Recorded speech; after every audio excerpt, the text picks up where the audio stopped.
د خوست ولایت صبری ولسوالۍ اړوند څپرې سیمه چې زرګونه هکتاره غرنیزه ځمکه یې په ځنګلونو پوښلې ده.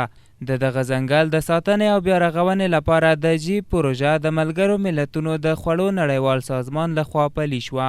یاد سازمان د څپرې سیمه کې 1000 هکتاره غرنیزه ځمکه کرنتین کړې. مسؤلین یې وایي چې د ځنګلونو د ساتنې لپاره یې د اوبو لپاره 15 ډنډونه جوړ کړي چې د غرونو له چینو ورته د پایپونو په واسطه اوبه دغو ډنډونو ته انتقالوي او په پلان کې ده چې په دغه سیمه کې به د چهارمغزو، زیتونو او انارو ونې کېنول شي.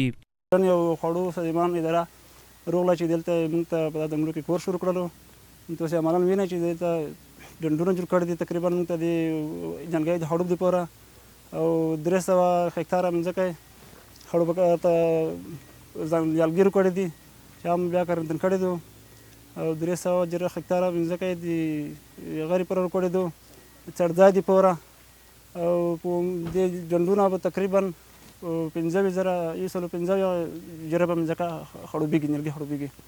په دغه سیمه کې د عام وګړو لخوا په تیر کې ځنګل په بېساري توګه وهل کېدل چې اوس مهال یې ساتنه شوې.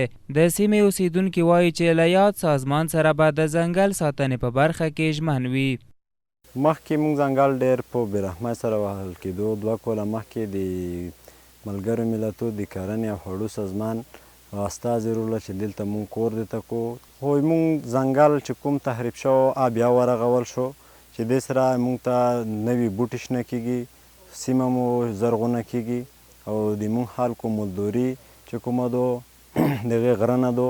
د جیپ پروژو چې د ملګرو ملتونو د کرنې او خوړو نړیوال سازمان لخوا د خوست ولایت په 3 ولسوالیو باک، ځاځي میدان او صبری ولسوالیو کې د ځنګلونو او څړځایونو ساتنې برخو کې پلي کیږي.